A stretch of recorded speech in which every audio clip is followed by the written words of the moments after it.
옛날 어느 마을에 나이 많은 대감이 젊은 첩을 두게 되어 매일 밤마다 잠자리를 같이 하였으나 소중이가 작동되지 않아 재미를 보지 못하였다. 아니, 이놈의 소중이가 왜 작동이 안 되는 거야? 이를 어찌하면 좋을꼬? 그리하여 대감은 용하다는 의원을 찾아가서 비싼 값을 치르고 소중이에 좋다는 파란 가루약을 구입하였다.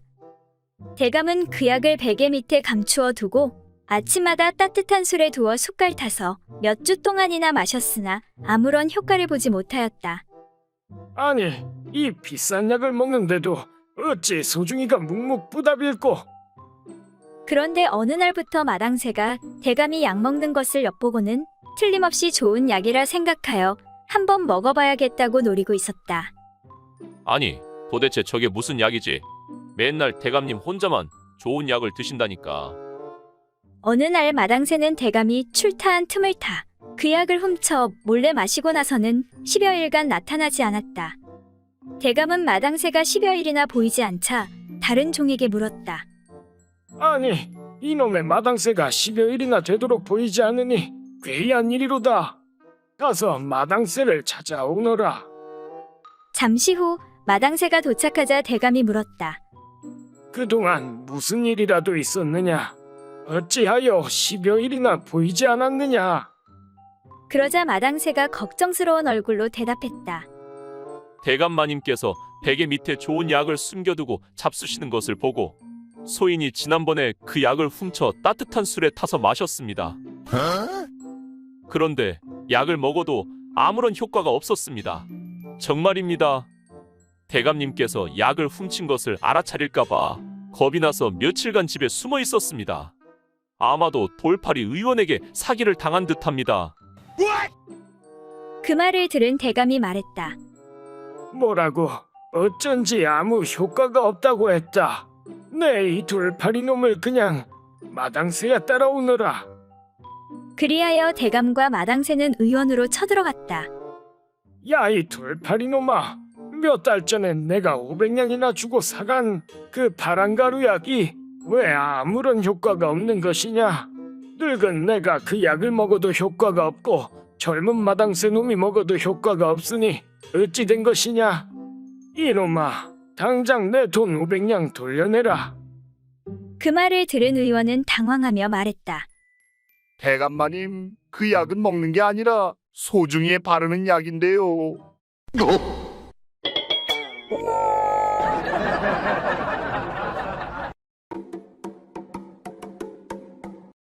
옛날 어느 마을의 한 농부가 장에 갔다가 돌아오는 길에 안면이 있는 스님을 만났다. 스님, 장 보러 나오셨습니까? 그렇다네. 그런데 스님의 소매 끝에 삐죽이 나온 병꼭지가 보이는 것이었다. 아니 스님, 그거 술병이 아닙니까? 혹시 술 드시나요?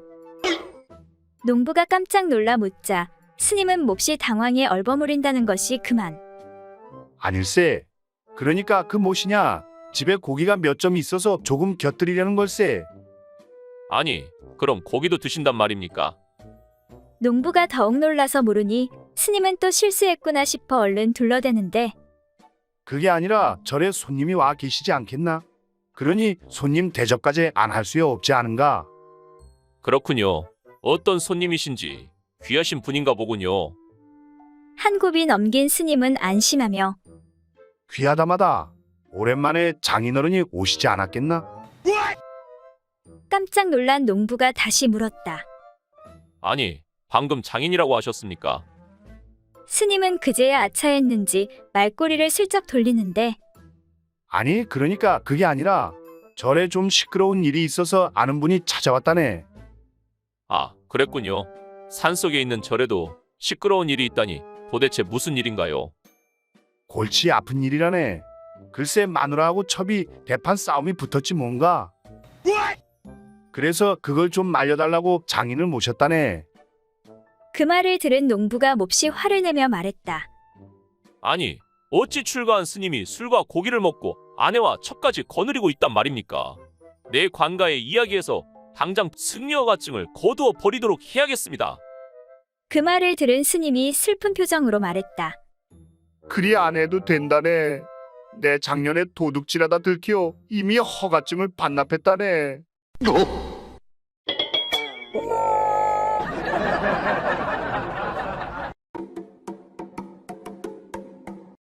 옛날 어느 마을에 한 나이 든 처녀가 있었다. 하루는 몸이 근질근질해서 참지 못하고 달걀을 가지고 장난을 치기 시작했다. 이 나이에 아직 시집도 못 가고 몸은 작고 근질거려 미치겠네.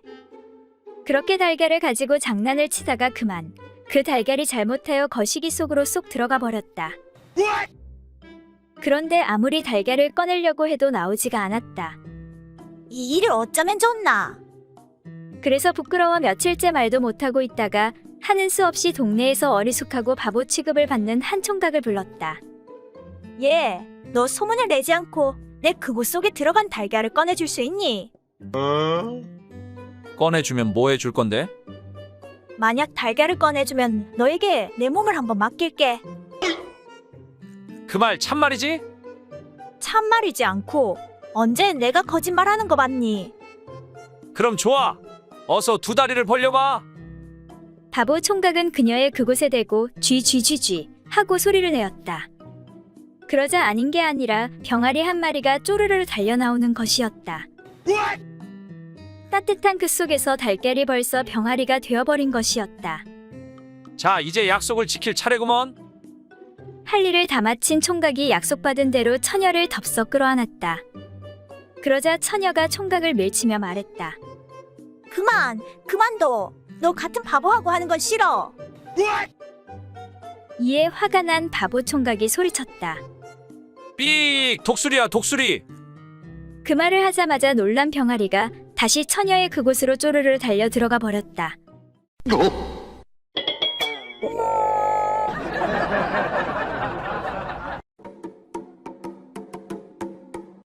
옛날 어느 고을에 시골 여인네들이 모여 밭에서 일을 하다 시간이 늦어 날이 어두워져 가자 소쩍새 울음소리가 들려왔다. 그때 하품을 하던 한 여인이 일손을 놓고 이렇게 말했다. 날도 저물고 심심한데 우리 남정네들이 기생집에서 하는 것처럼 서로 가슴을 터놓고 소쩍새 울음소리로 글을 지어보는 것이 어떻겠소이까? 여인이 이러한 제안을 하자 마침 무료하던 차에 잘 됐다며 다른 여인네들도 반겼다. 이에 한 여인이 먼저 소쩍새의 우는 소리는 총나라의 자금을 한탄하는구나. 그러자 다른 여인들이 물었다. 아니, 어찌하여 총나라가 작다는 것이오?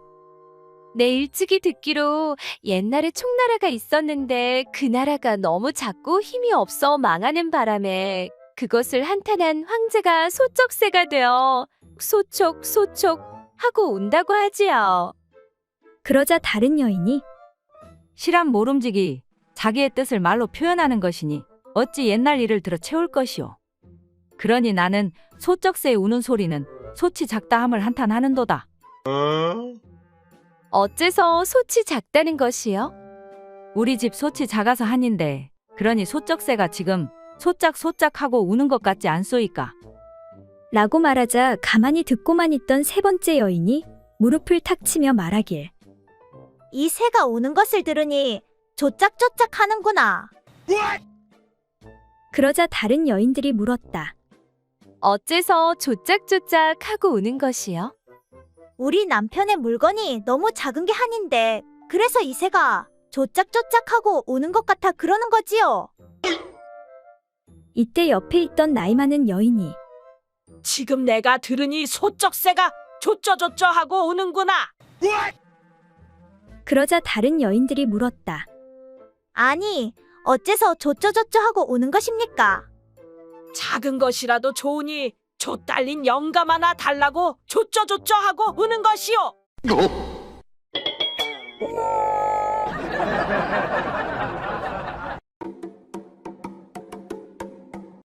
옛날 어느 고을에 신임 사또가 부임하고 나서 첫 번째 할 일을 이방이 일러주었다.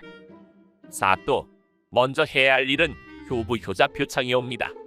전임 사또가 이미 다 뽑아놓은 일이니 명단에 있는 사람들을 불러들여 몇 마디씩 칭찬의 말을 하고 준비한 상품을 주시면 되는 일이옵니다. 이에 이방이 사람들을 불러 모은 후 명단에 적힌 대로 호명하였다. 효자상 까막골 이팔복은 앞으로 나오너라. 이방이 목을 뽑아 길게 소리치자 수더분한 한 남자가 앞으로 나왔다. 이에 이방이 효자의 효행을 사또에게 설명했다. 이번에 효자상을 받을 까막골 이팔복은 아침 저녁으로 나락을 손수찌어 기지를 해 언제나 햅쌀밥같이 차진 밥을 그 아버지 밥상에 올리는 효자이옵니다. 이에 사또가 고개를 끄덕이며 그래, 듣던 대로 내가 이 고을에서 가장 효심이 지극한 진정 효자로구나. 사또의 칭찬에 팔복이가 머쓱한 듯 말했다. 효심이 지극하다니 당치 않으십니다. 저는 그저 자식으로서 제 할 도리를 다했을 뿐입니다. 그저 돌아가신 어머님을 대신해서 몇 끼마다 따뜻한 밥을 지어드리고 빨래해드리고 잠자리가 불편하지 않도록 돌봐드렸을 뿐입니다. 사또가 칭찬을 하고 상품으로 나락 한 섬을 내렸다. 그래, 아버지 연세는 어떻게 되는고? 65이옵니다. 어머니는 오래전에 돌아가셨습니다. 그때 아버지 연세는 어떠했는고? 네, 42이었습니다. 그럼 그때부터 아버지는 이날 이때까지 호라비로 계셨느냐? 네, 그러하옵니다. 대답을 들은 사또가 갑자기 일어서더니 벼락 같은 고함을 지르며 아니, 이런 천하의 불효막심한 놈을 봤나? 여봐라, 내린 상품을 모두 거둬들이고 이놈을 형틀에 묶고 볼기를 매우 치렸다. 아이고 나 죽네. 나 죽어. 사또 한 번만 용서해 주십시오. 이 천하의 불효막심한 놈아, 나이 40에 홀로 된 아버지에게 참한 과부라도 하나 보쌈에 들이지는 못할 망정 이날 이때껏 호라비로 늙히다니 내 놈이 그러고도 효자라고 할 수가 있겠느냐? 이에 팔복이가 억울한 듯 말했다. 아이고 사또, 우리 아버지는 나이 30대 나무하다가 도끼질을 잘못해 고자가 되었는걸요.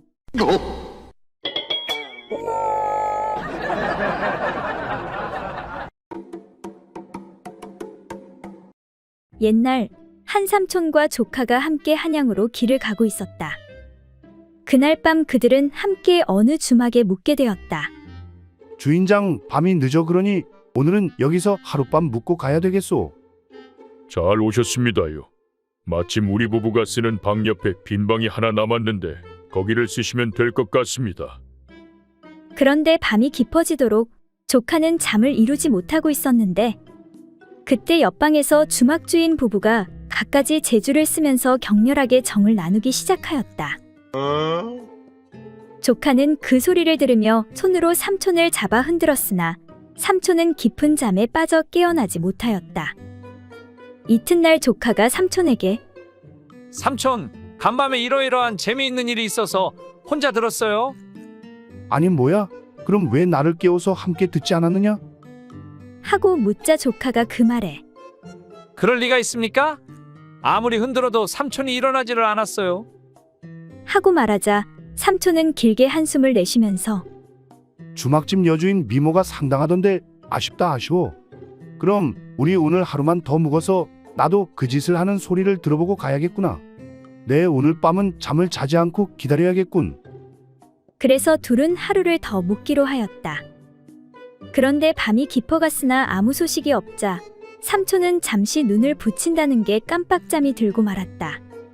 마침 이때 옆방에서 주인 부부가 정을 나누는 소리가 나는 것이었다. 이에 조카가 삼촌을 흔들며 삼촌, 얼른 일어나 보세요. 주막 부부가 일을 시작했어요. 그러자 삼촌은 잠결에 정신을 차리지 못하고 큰 소리로 뭐라고? 주인 부부가 그 일을 정말 시작했단 말이냐? 아이고, 우리 때문에 손님들이 잠을 못 자니 이제 그만하고 잡시다. 주막 부부는 분위기가 깨어져 일을 그만두었다. 이에 화가 난 삼촌이 큰 소리로 이런 젠장, 숙박비와 밥값을 이틀치나 물었는데 오늘도 못 듣다니 정말 분하다 분해. 다음날 삼촌과 조카가 주막을 나서는데 주막 주인이 웃으며 말했다. 손님, 한 번 더 기회를 드릴 테니 오늘 하룻밤 더 묵고 가시지요.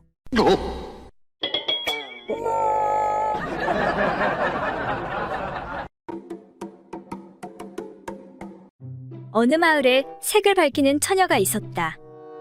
어느 날 처녀는 결혼을 하기로 결심하였다.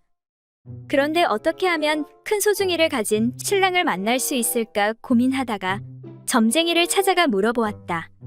목소리가 가느다란 남자를 만나면 틀림없이 큰 소중이를 가지고 있을 것이야.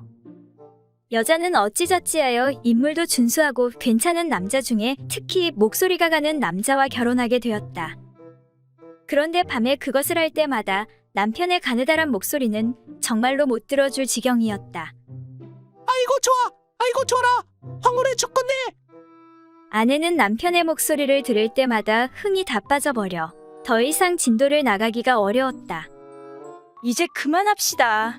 도저히 못 들어주겠네. 고민 끝에 보이는 남편과 상의를 하고 용하다는 의원을 찾아갔다. 그러니까 그거 할 때 목소리가 너무 듣기 싫다는 말이군요. 그렇다면 방법은 하나밖에 없는데 소중이를 조금 잘라내야 합니다. 부인이 고민하고 있는데 남편이 말했다.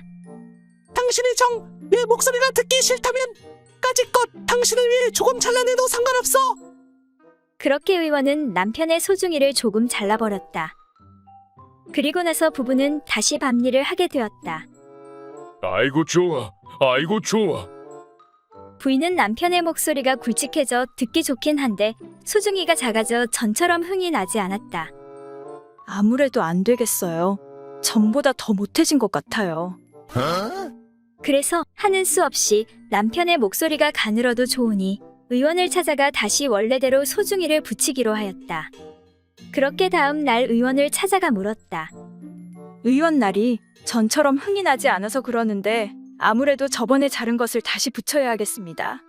다시 원래대로 소중이를 붙여주십시오.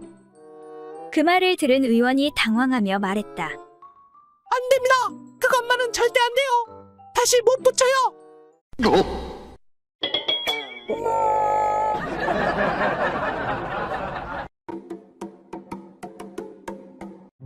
옛날 어느 마을에 가난한 양반 갑수는 오늘도 마누라에게 잔소리를 듣는데 여보, 살 다 떨어졌어.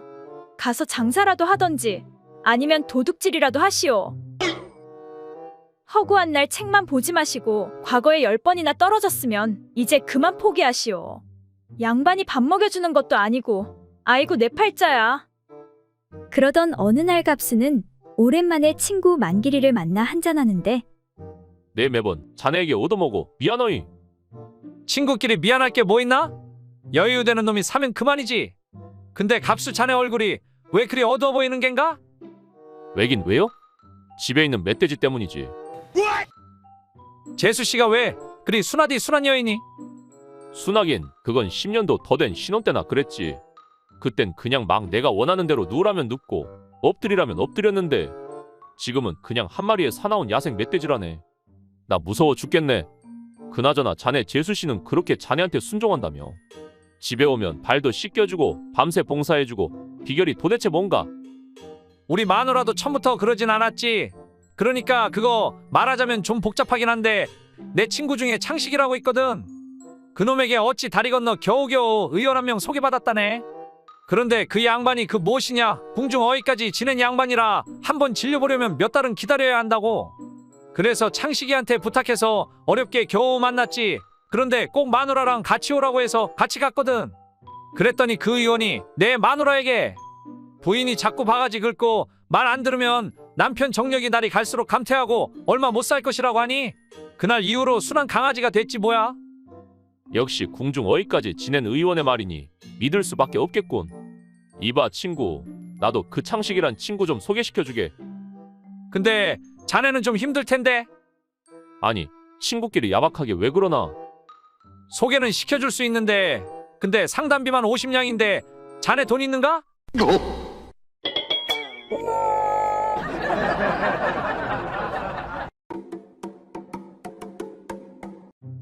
옛날 어느 고을에 사는 허대감은 결혼한 지 10여 년이 넘도록 아이를 가지지 못했다. 오늘 밤도 부부는 용하다는 의원에게 처방받은 비싼 보약을 다려먹고 작업에 여념이 없었다. 이번에는 꼭 성공해야 하는데 약값이 장난이 아니구려. 그렇게 약을 먹고 7일마다 합방하기를 7차례나 치루었으나 부인은 입덧을 하지 않았다. 허대감은 한숨을 토하며 아이고, 기어코 대가 끊기는구나. 내 죽어 저승에 가서 무슨 낯으로 조상님들을 대할꼬. 이에 부인이 대감에게 말했다. 대감, 제가 이 집안에 들어와 출산을 못하니 큰 죄를 지었습니다. 부디 첩을 들여 대를 잇도록 하십시오. 이에 대감은 좋아라 하며 젊은 첩을 구해 열심히 작업을 하였다. 그런데 1년이 가고 2년이 가도 아무 소식이 없었다. 어느 날 부인이 대감에게 말했다. 대감, 청양산 겸비암에서 30년간 돌을 닦은 용한 도사가 있다는데 한번 찾아가 보는 게 어떻겠습니까? 도사를 만나고 태기의 효험을 본 안악들이 많다는 소문이 자자합니다. 이것저것 안 해본 것이 없는 터라 허대감 부부는 겸비암의 조그만 암자로 향했다. 도사가 말하길 내보아하니 부인이 기가 약해서 그러는 것이니 앞으로 7일간 나에게 기치료를 받아야만 할 것입니다. 기치료라니 그게 무엇입니까? 설명해도 모를 것이니 알 필요 없소이다. 그리고 내보아하니 남편은 잡생각이 너무 많은 것 같으니 7일간 동굴에 들어가 수양을 하는 것이 좋겠소이다. 그렇게 부부는 7일간 기치료와 수양을 마치고 집으로 돌아왔다. 그 후 10달이 지나자 기적처럼 달덩이 같은 아들을 낳았다. 네, 드디어 조상님들을 볼 면목이 생겼소이다. 그건 그렇고 도사님이 말한 방법대로 해서 그런지 아이가 꼭 도사님을 닮은 것이 참 신기하네 그려.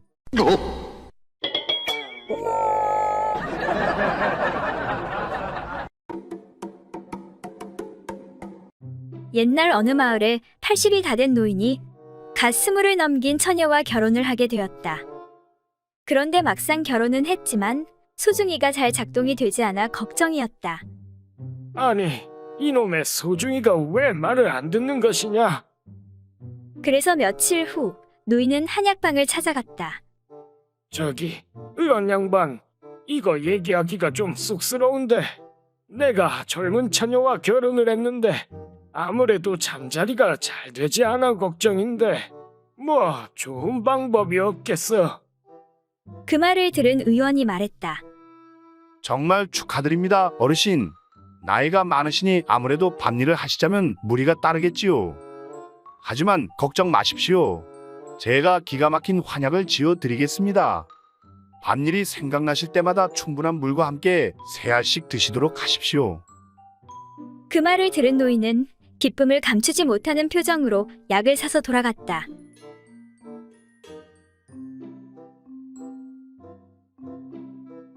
그리고 며칠 후 다시 약방을 찾은 노인이 의원에게 말했다. 이보시오, 의원 양반.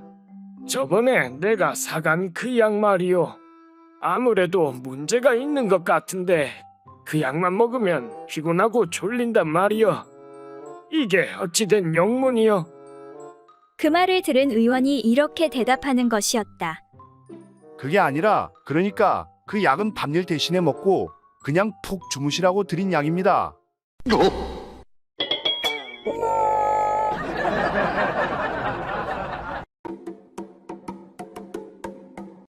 옛날 어느 마을에 새로운 기생향월이가 그 짓을 심히 즐기고 남자의 그것이 크면 클수록 좋아한다는 소문이 돌았다. 그래서 그 소문을 들은 칠복이와 덕파리도 그 기생을 한번 품어보려고 노리고 있었다. 이보게, 덕팔이 자네 그거 아는가? 향월이 말이야. 남정네를 아주 물고 뜯고 잡아먹는다고 하던데. 알고 말고. 나도 노리고 있는데 기회가 영 안 오네. 나한테 좋은 방법이 있는데 우리 누가 먼저 품어보나 내기나 한번 해볼까? 어떻게 말인가? 만일 그 기생을 만나면 내가 자네를 망아지압이라고 부르겠네. 아니, 뭐라고? 그게 무슨 말 같지 않은 소린가? 바로 자네 아랫도리가 말에 그것과 같이 크다고 말하는 것일세. 그러면 향월이가 그 소리를 듣고 자네에게 흠뻑 빠지지 않겠는가? 옳거니 그거 참으로 좋은 생각이구먼. 그리고 자네는 마찬가지로 나에게 구렁이압이라고 말해주게. 뭐시라? 구렁이압이? 나 역시 구렁이만큼 그것이 크다는 뜻일세. 그러면 그걸 들은 향월이가 환장하지 않겠는가?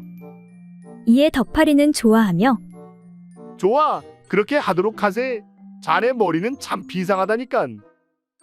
그리고 며칠 후 둘은 저작거리에서 향월이와 마주치게 되는데 오, 저기 향월이가 오네. 어서 준비하시게. 이봐, 덕파리, 이 망아지 아비야. 친구, 왜 나를 망아지 아비라고 부르는 건가? 그때 칠복이는 장난이 치고 싶어 말을 꾸며내는데 그거야, 자네가 암컷 말만 보면 환장하고 앵겨드니 말이야. 무엇이라? 자네 그게 무슨 말인가? 그 말에 화가 난 덕파리도 맞받아치는데 그러는 칠복이 자네는 구렁이만 보면 환장하고 앵기니 구렁이 아비가 아닌가? 이에 향월이가 인상을 쓰며 말하는데 아니, 뭐라고? 세상에 뭐 저런 짐승보다 못한 사내들이 다 있어. 그리하여 두 사내는 기생을 품어보지도 못하고 헛된 별명만 얻고 결국 마을에서 쫓겨났다고 한다.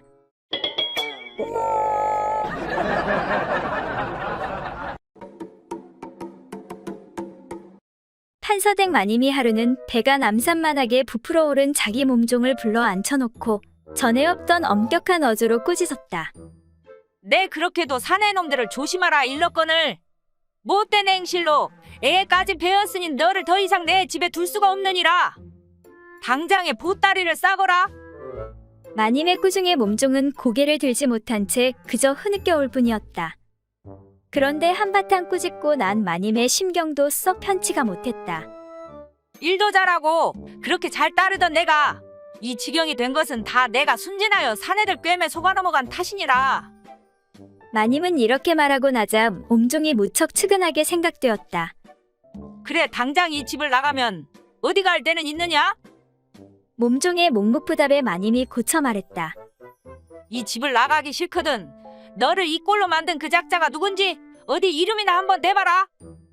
순간 몸종의 안색이 파랗게 질렸다. 마님, 그것만은. 대답 못한단 이 말이렸다. 좋다. 어느 쪽을 택하든 그놈을 대던가 아니면 보따리를 싸던가. 마님, 정말입니다. 그것만은 말씀드릴 수가 없습니다요. 누구의 아이인지는 정말 저도 모르는걸요. 당차는 소리. 너를 이 꼴로 만든 그놈을 모른다고? 그게 말이 되느냐? 누구냐? 삼식이 놈이냐? 몸종이 울먹이는 소리로 대답했다. 마님, 신내는 정말 모르는 일입니다. 아이를 낳아봐야 알겠습니다요. 마님의 언성이 다시 높아졌다. 아니, 요만큼한 것이 그래도 나를 속이려고. 그게 아닙니다. 마님, 당장에 밝히래도. 마님의 추궁에 몸종이 하는 수 없다는 듯 입을 열었다. 만약 아기가 앞으로 나오면 도련님 아기고 뒤로 나오면 대감님 아기일 것입니다.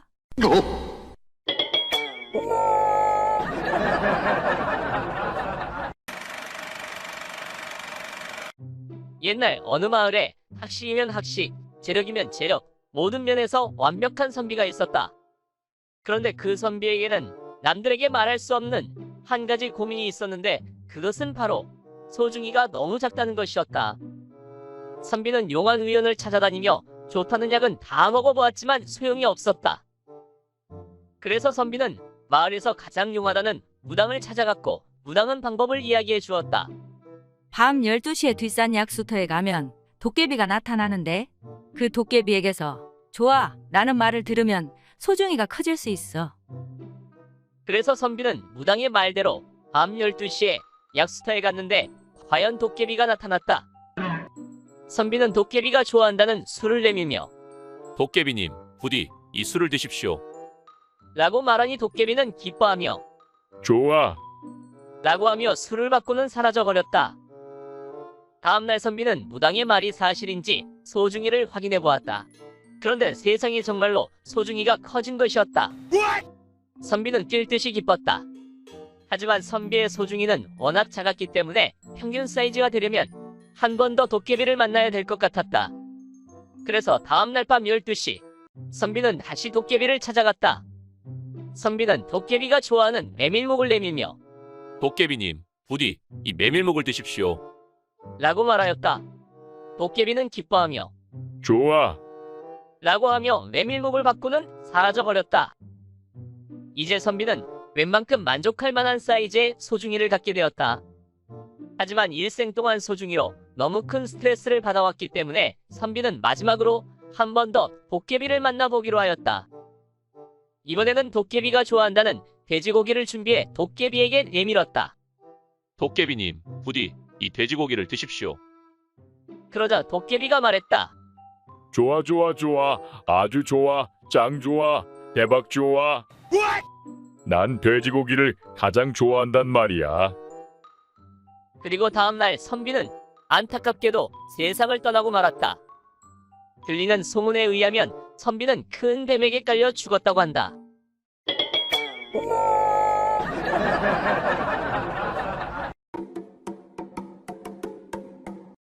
옛날 어느 마을에 부잣집 딸 옥순이와 그 집 머슴인 칠복이는 서로 좋아하는 사이였다. 둘은 서로를 마음에 품고 있었지만 결국 신분 차이를 극복하지 못하였고, 그러던 어느 날 옥순이가 혼례를 앞두게 되었다. 아씨, 시집 안 가면 안 되나요? 그게 어디 내 뜻대로 되겠니? 너도 우리 아버지 성격 잘 알잖니? 나도 너무 힘들구나. 아씨를 참말로 사랑했습니다요. 다음 생에는 꼭 부부가 되어 다시 만나자고요. 칠보가, 우리 그냥 멀리 도망갈까? 안 돼요. 그러다 잡히면 아씨는 혼나고 끝나지만 저는 멍석말이 당해 병신될 게 뻔하구만요. 그때 마침 별똥별이 떨어지는데 아씨, 별똥별이에요. 별똥별에 대고 소원을 빌면 소원이 이루어진대요. 그렇게 둘은 소원을 빌게 되었다. 우리 아씨 평생 결혼 못하게 해주세요. 아씨, 무슨 소원을 빌었어요? 글쎄, 나는 칠복이 내 소원이 이루어지라고 빌었지. 너는 무슨 소원 빌었는데? 아씨와 마지막으로 뜨거운 밤을 보내게 해달라고 빌었어요. 그렇게 둘은 처음이자 마지막으로 뜨거운 거사를 치르게 되었다. 그리고 세월이 흘러 50년이 지난 어느 날, 야, 칠보가 너 일로 와봐. 예, 아씨, 부르셨습니까?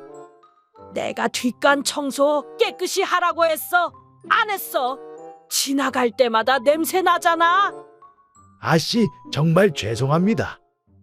네 놈이 개떡 같은 소원 빌어서 내가 지금까지 시집도 못 갔잖아. 넌 무덤에 누울 때까지 고생해야 해. 알았어? 이런 제기랄 그냥 솔직하게 한번 주고 시집가라고 빌걸 아주 인생 꼬였구먼. 그런데 아씨, 이제 그만 사실대로 말해주시지요. 도대체 그날 밤 무슨 소원을 빌었길래 50년 동안 내 몸이 말을 안 듣는 것입니까? 그 말에 아씨가 말하길, 그거야 네가 다른 여자 못 만나게 다시는 아랫도리를 세우지 못하도록 빌었지.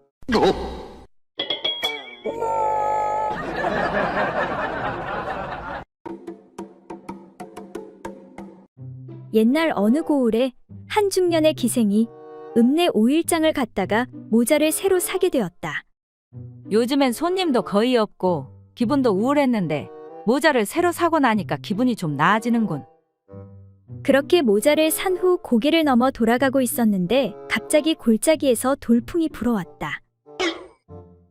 깜짝 놀란 기생은 넘어지지 않으려고 손으로 나무 기둥을 붙잡았다. 아이고, 갑자기 웬 바람이 이렇게 세게 부냐? 그때 바람이 한 번 더 강하게 불자 이에 기생은 다른 한 손으로 쓰고 있던 모자가 날아가지 않도록 꽉 부여잡았다. 아이고, 내 모자 날아가겠네. 그때 마침 한 사내와 아들이 그 옆을 지나가고 있었는데 바람이 기생 쪽으로 더욱 거세게 불어 기생의 치마가 날려 온 사방에 기생의 은밀한 부분이 다 보이게 들춰지는 것이었다. 그래서 그 모습을 보기가 매우 민망해진 사내가 이렇게 얘기했다. 저기 이보시오. 그 모자를 붙잡지 말고 치마를 좀 잡는 게 어떻겠소? 그건 민망하게 지나가는 사람들이 다 쳐다보게 되지 않소? 그러자 기생이 말하길, 이보시오, 뭘 잘 모르시는 모양인데? 사람들이 쳐다보는 밑에 것은 40년도 넘은 중고이지만 이 모자는 오늘 장터에서 새로 산 새 것이란 말이오. 기생의 대답에 사내가 할 말이 없어 멍하니 있자 옆에 있던 아들이 말하길.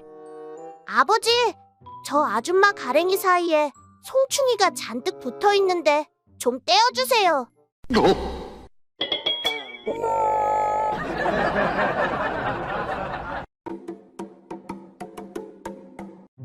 옛날 어느 마을에 인심 좋기로 소문난 대감댁 마님인 춘자가 있었다. 그녀는 여종 사머리를 무척이나 아꼈는데 그나저나 사머리 이것이 시집을 잘 가야 할 텐데 내가 한번 어떻게 엮어줘 볼까? 예, 사머라, 이리 좀 와보거라. 네, 안방마님. 부르셨습니까? 너 혹시 만나는 사내가 있느냐? 아이고, 마님. 저는 이제껏 남정네 꼬랑내 한번 못 맡아봤습니다. 아이고, 이런 순진한 것. 그래, 너는 어떤 사내가 좋더냐? 너도 이제 시집갈 나이가 되지 않았느냐? 저는 그냥 밥 잘 먹고 일 잘하고 저한테 잘해주면 그걸로 충분합니다요. 으이그, 정말 아무것도 모르는 순진한 예로구나. 남정네는 자고로 밤에 불끈불끈해야. 아니다. 내가 한번 알아보마. 춘자는 착실한 머슴인 칠복이와 덕파리를 부르는데 그래, 너희 둘은 일도 잘하고 돈도 착실하게 모았을 것이고 이제 장가만 가면 되겠구나. 아이고 마님, 괜찮은 처자가 있어야 가죠. 내가 너희 둘 중에 한 명에게 사머리를 보내줄 생각인데. 마님, 정말입니까요? 그럼 정말이고 말고. 내가 남정네를 볼 때 가장 중요하게 생각하는 게 있는데, 칠보가, 너는 밤에 남녀가 사랑을 나누는 자세가 몇 개라고 생각하느냐? 아, 저는 남자가 위로 엎어지는 하나밖에 모르겠는데요. 아, 그래, 그러냐? 순진한 녀석. 그럼 덕파라, 너는 몇 개라고 생각하느냐? 아, 방금까진 40개였는데 칠복이 말을 들으니 41개가 되네요. 뭐라고? 그렇구나. 그래, 그렇다면 결정 났다. 그럼 먼저 덕파리는 오늘 밤에 몰래 내 방으로 건너오도록 하거라. 허풍이면 혼날 줄 알거라. 그리고 칠복이는 모레 사머리를 만날 준비하고 내일 밤에는 너도 내 방으로 건너오너라.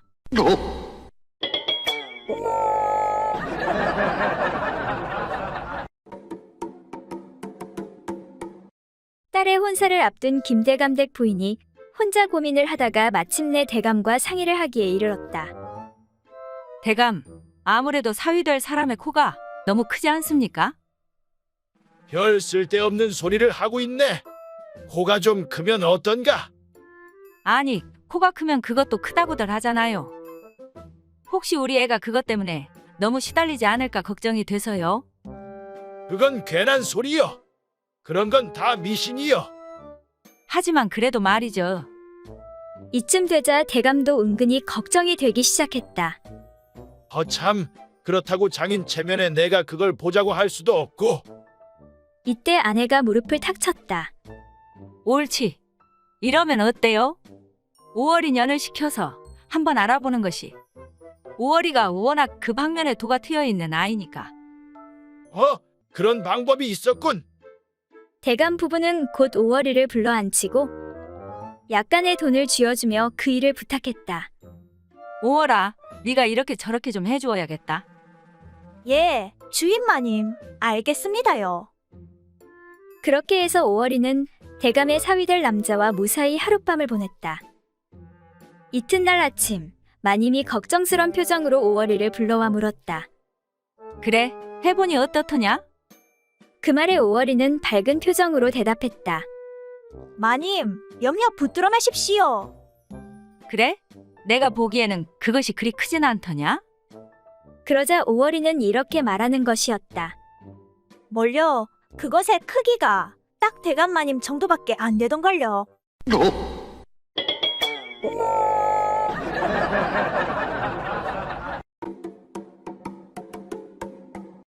옛날 어느 시골에 한 노파가 있었는데 그녀에게는 늦게 둔 딸이 하나 있었다.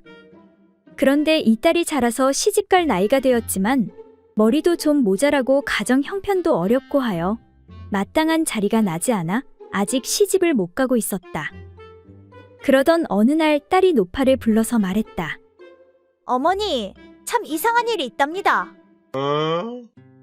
좀 부끄럽기도 하고. 얘야, 무슨 일을 가지고 그러느냐? 이 애미한테 속히 이야기해 보려무나. 노파는 딸이 무엇인가 숨기는 것 같아 다가가 물었다. 그러자 딸은 약간 머뭇거리다가 입을 열었다. 어머니, 그러니까 제가 오줌을 누는데요. 얼마 전까지는 그 소리가 졸졸졸졸 하는 소리가 났거든요. 그런데 지금은 소리가 변해서 콸콸콸콸하고 소리가 난답니다. 왜 그런지 모르겠어요. 무슨 병이라도 생긴 건지. 그러자 노파는 갑자기 놀라면서 눈을 부릅뜨고 말소리를 높여 딸을 꾸짖는 것이었다. 너 그게 정말이냐? 바른 대로 말해야 한다. 너 어떤 남자와 어미 몰래 함께 밤을 보낸 것이냐? 이 어미를 속이지는 못할 것이야. 어서 바른 대로 말하거라. 이에 딸은 손뼉을 치고 감탄을 하면서 어머머, 난 우리 어머니가 이렇게 무당 같은 줄은 몰랐어요. 어찌 그렇게 잘 알아맞히나요? 정말 용하십니다, 용해. 하며 이어 말하길. 사실은 제가 옆집 칠복이랑 사랑에 빠져 속살을 맞대는 그런 관계가 되었거든요. 그런데 어머니는 어떻게 그렇게 잘 아세요?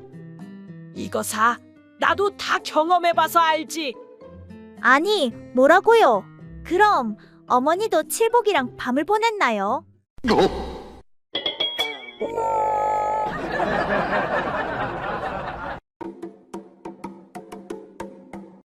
옛날 어느 고을에 어떤 의원이 있었는데 평생 웃지 않는 것으로 유명하였다.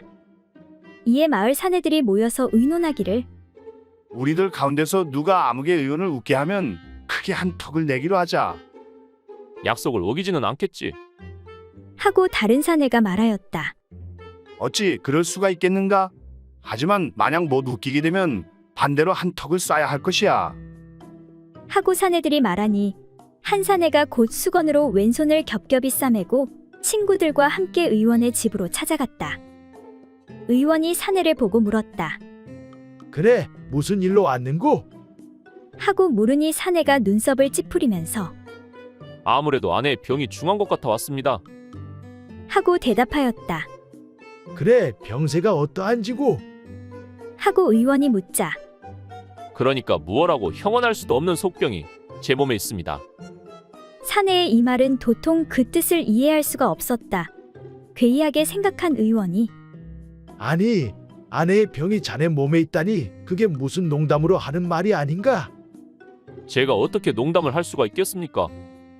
사내는 이렇게 말하고서는 왼손을 펴 겹겹이 싸맨 곳을 풀어보이니 손바닥에 큰 종기가 있었다.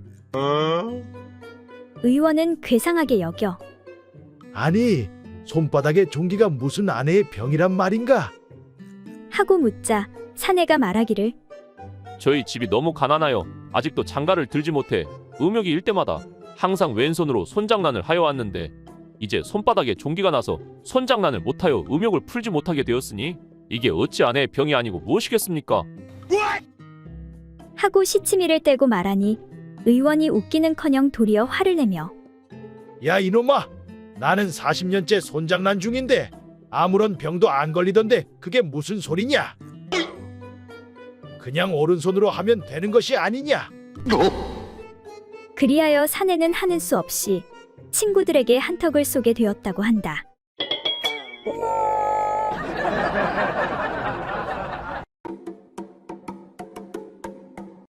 옛날 어느 마을에 어린 부인이 있었는데 음양의 이치를 아직도 알지 못하여 남편을 가까이 하지 않았다. 어린 신부를 맞았더니 음양의 이치를 몰라 그 짓을 못하니 답답하기가 그지없구만. 뭔가 좋은 방법이 없을까? 옳거니 이렇게 하면 되겠구나. 답답해하던 남편은 어떤 계략을 생각하고 방으로 급히 들어와 아내에게 말했다.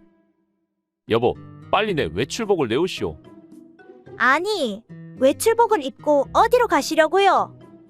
하고 아내가 물었다. 이에 남편이 말하길. 건넌 마을에 사는 박씨 알지? 그 친구 부인이 남편을 멀리하더니 그만 거시기 가운데 쥐에 귀가 돋아나더니 얼마 안 있어 죽었다는군. 그래서 지금 문상하러 가야 하오. 그 말에 부인이 얼굴빛이 변하며 말하길. 여보, 잠깐만 기다리세요. 하고 치마를 들치고 속옷까지 내려 겨우 머리를 밑으로 구부려 자신의 거시기를 자세히 보니 과연 쥐의 귀와 같은 것이 그 가운데에 있었다. 부인은 크게 놀라 황급히 남편에게 말하길. 이를 어쩌면 좋소. 나도 거시기에 쥐의 귀가 돋아났어요. 아니, 그러면 지금 다른 사람 문상하러 갈 시간이 없구려. 얼른 당신 병부터 고쳐야 되는 것이 아니오.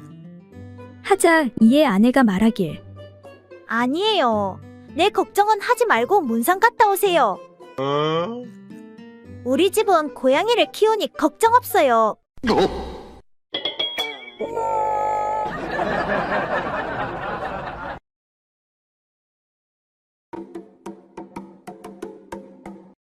옛날 한 거지 소년이 추운 겨울날에 이리저리 돌아다니며 구걸을 하고 있었다. 그러다 어느 과부가 사는 집 앞에 와서 덜덜 떨면서 주인 아주머니 계시나요? 불쌍한 거지인데 밥 좀 주세요.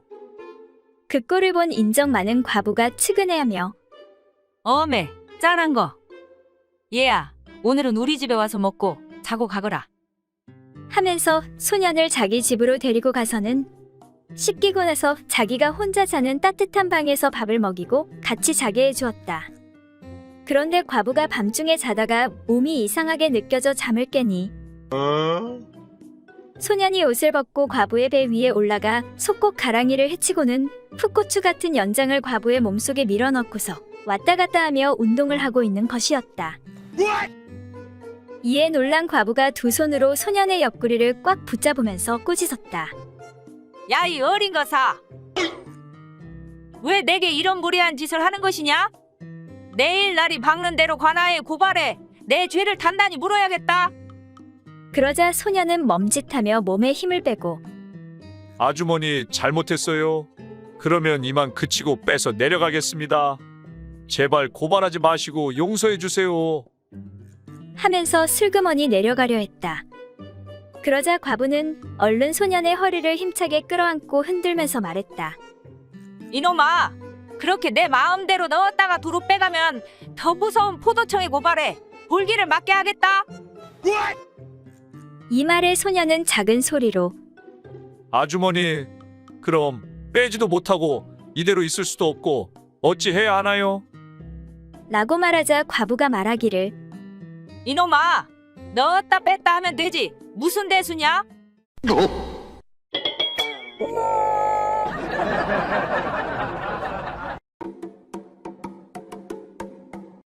옛날 어느 고을에 한 촌사람이 아내를 맞이해 새 신랑이 되었는데 이웃의 해악을 잘 아는 사람이 그 신랑을 속여 말하기를.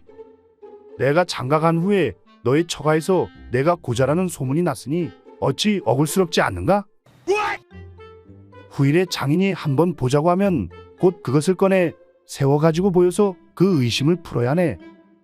그러자 신랑이 말하길. 그게 뭐 그렇게 어렵겠소. 그 이웃 사람이 이번에는 장인을 만나 말했다. 영감님 사위는 퉁소를 잘 부는 사람인데 사람들이 듣자고 하면 꼭 들려줄 터이니 후일에 한번 청하여 반드시 한번 보자 라고만 하면 될 것입니다. 그 말을 들은 장인은 사위가 퉁소를 잘 부는 재주가 있다며 몹시 기뻐하였다. 그러던 어느 날 장인이 이웃 사람 몇몇과 점심을 같이 한 후에 말했다. 내 사위가 퉁소를 잘 부는데 오늘 한번 처음으로 다 같이 들어봅시다. 하여 장인이 사위를 불러 손님들과 함께 있는 자리에서 사위에게 말했다. 자, 한번 보자. 그러자 사위가 그게 뭐 그렇게 어려운 일입니까? 하고는 바지를 벗고 물건을 꺼내서는 사람들에게 크게 보여주었다. 내 비록 크기는 좀 작지만 고자는 아니니 염려하지 마십시오.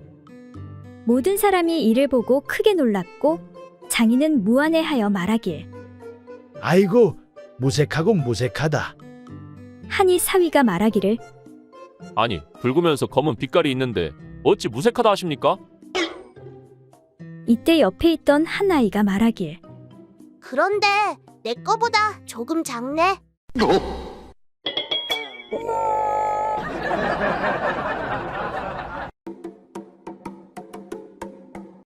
옛날 어느 마을에 어떤 부부가 살고 있었는데 남편이 색을 무척 밝혔다. 여보, 나왔소? 어서 작은 방으로 들어오시구려. 남편은 나갔다 오면 집안에 사람이 있건 없건 부인을 방으로 데리고 들어가 그 짓을 한번 해야만 했다. 이에 부인은 민망하여 남편에게 서방님, 혹시 사람이 있으면 저에게 한 잔 마시자 라는 말로 신호를 하시면 제가 곧 작은 방으로 들어가겠으니 당신이 한참 후 그 뒤를 따라 들어오면 사람들은 술 한 잔 마시는 줄만 알 따름이지 어찌 그걸 하는 줄 알겠습니까? 옳거니 그거 좋은 생각이요. 하고 그로부터 그걸 하고 싶으면 한 잔 마시는 것으로 약속하였다. 하루는 장인이 왔는데 밖에서 돌아온 사위가 건성으로 몇 마디 인사를 한 후 부인에게 부인, 한 잔 마시는 것이 어떻겠소? 하고는 방으로 들어가니 부인이 곧 따라 들어가는 것이었다. 상을 다 차리면 나를 부르겠지. 그런데 얼마 후 두 사람이 그냥 나오는데 두 사람의 얼굴이 모두 불굴의 홍조를 띠고 있었다. 이에 장인이 노하여 집으로 돌아와 장모에게 세상에 딸이란 남만도 못한 것 같소. 당신도 이제부터는 딸년 집에 가지 마시오. 이에 장모가 궁금해 물으니 아니, 무슨 까닭이요? 내가 술을 좋아하는 건 딸년도 잘 알고 있는데 술을 작은 방에다 담궈 놓고 저희 내외만 들어가 마시면서 나에게는 한 잔도 권하지 않으니 세상 천하에 어찌 이리 몰인정한 딸 자식이 있겠소. 그러니 이제 절대로 딸네 집에 가지 마시오. 이 말을 들은 장모가 남편이 없는 틈을 타 딸네 집에 살짝 가서 딸에게 말하기를 너희 아버지가 크게 노하셨다. 아버지가 무엇 때문에 노하셨어요? 저번 날 내 아버지가 왔을 때 너희 내외가 작은 방에 들어가서 너희들끼리만 술을 마시고 아버님께는 한 잔도 권하지 않았다고 크게 노하고 계신다. 이 어리석은 거사, 아무리 서방이 좋아도 눈치껏 해야지. 이에 딸이 말하길 아버지는 잘 알지 못하셔서 그래요. 본래 그 일은 여차여차해서 그렇게 된 것이지 실제는 술이 없었어요. 만일 술이 있었더라면 어찌 드리지 않고 기다리게 했겠습니까? 이 일을 아버지께 잘 말씀드려서 노여움을 풀게 해주세요. 하고 말하니 장모가 집으로 돌아와서 장인에게 말했다. 내 오늘 딸네 집에 갔다가 전번 일의 자초지종을 알아가지고 왔지요. 일이 여차여차해서 그리 되었을 뿐 실제로는 술이 없었다고 합디다. 하니 그 말을 들은 장인이 내 미처 그걸 몰랐군. 딸내 부부의 방법이 실로 묘하니 나도 지금 한 잔 마시는 게 어떠하오? 하자 장모가 자리를 폈고 일이 끝난 후에 장모가 영감, 한 잔 더 하시지요. 당신 술 좋아하잖아요. 허허, 아니요. 늙은 탓에 이제는 한 잔 술에도 크게 취하는구려. 하니 장모가 아쉬워하며 그럼 할 수 없구려. 매일 한 잔씩 마실 수밖에.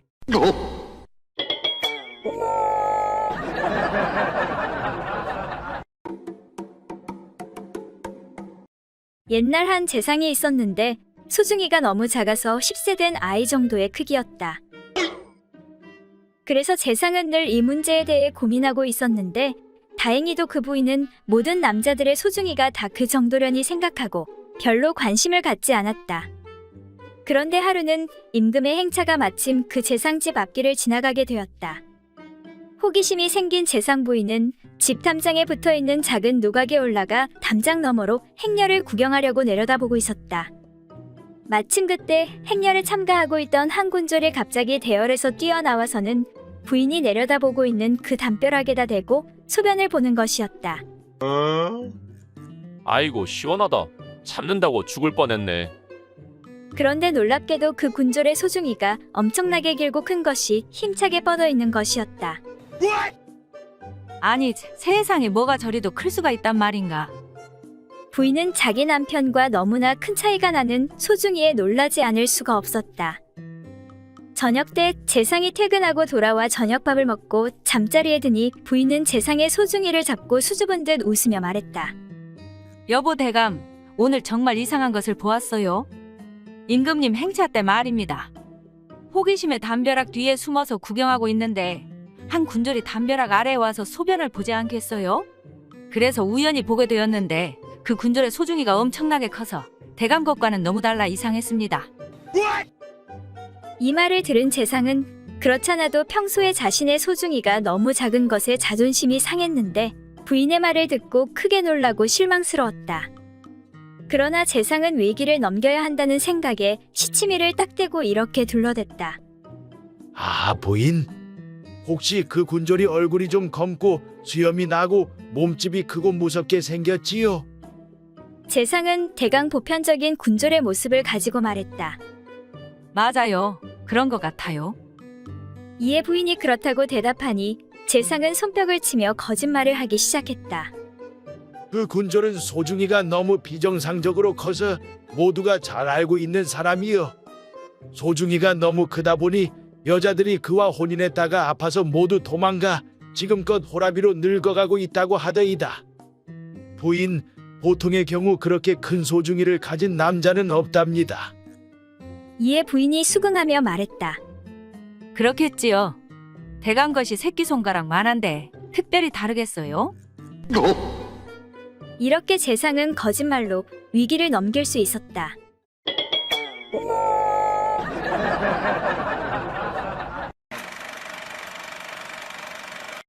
하늘나라의 여러 선녀 중에서 유독 바람기가 심하고 속세에 관심이 많은 선녀가 있었다. 아, 하늘나라는 너무 따분해. 재미있는 것도 하나 없고.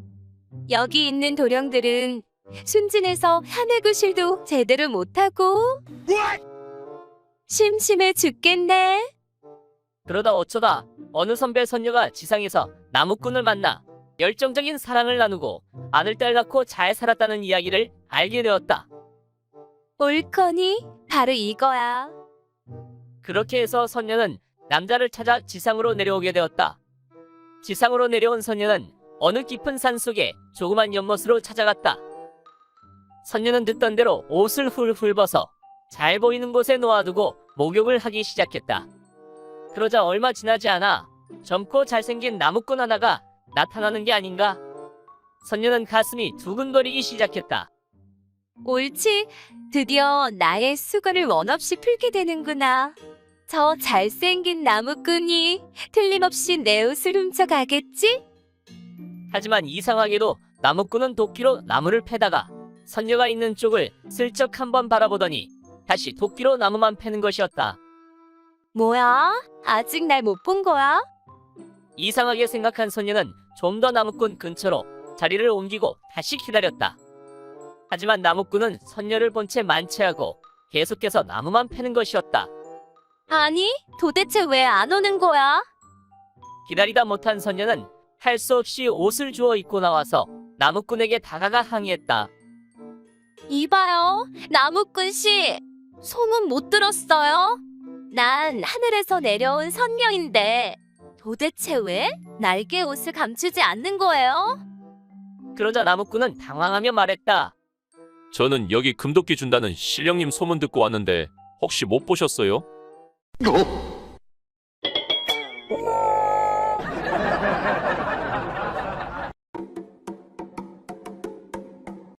어느 날 대감 부인 넷이 정대감 댁에 모여 앉아 수다를 떨고 있었다.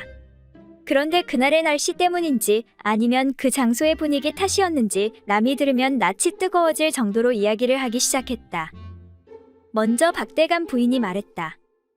난 젊은 사내만 보면 그만 온몸이 근질거려 정신이 없어요. 아무래도 난 남자를 보면 온몸을 바치는 모양인 것 같아요. 그처럼 기타 넘는 이야기를 들은 송대감의 부인도 가만히 있지 않고 이야기했다. 저를 정신없이 만드는 것은 남자들보다도 술이랍니다. 내 방 장롱 속에는 언제나 감옥로 병을 감춰두고 몰래 혼자 홀짝홀짝 마시지요. 참 그 맛이 어찌나 단지. 그러자 정대감 부인도 지지 않고 말했다. 그러면 저도 부끄러운 버릇을 말씀드리지요. 저는 물건을 훔치는 버릇이 있어요. 남의 집에 가면 그만 저도 모르게 탐나는 물건에 슬쩍 손이 가지요. 하지만 지금까지 한 번도 들킨 적이 없지요. 그렇게 부인들이 이야기를 하는 동안 황대감의 부인만 아무런 이야기도 하지 않고 있었다. 그러자 새 부인이 앞으로 나앉으며 물었다. 황대감 부인께선 저희들에게 들려주실 이야기가 아무것도 없으신가요? 그러자 황대감 부인이 아주 태연하게 말했다. 물론 제게도 있지요. 저는 남의 힘을 보는 것을 제일 좋아해요. 지금 같이 여러분들의 이야기를 듣고 어찌 가만히 있겠어요. 얼른 가서 그것을 얘기하고 싶어서 아까부터 벌써 궁둥이가 들썩거리네요.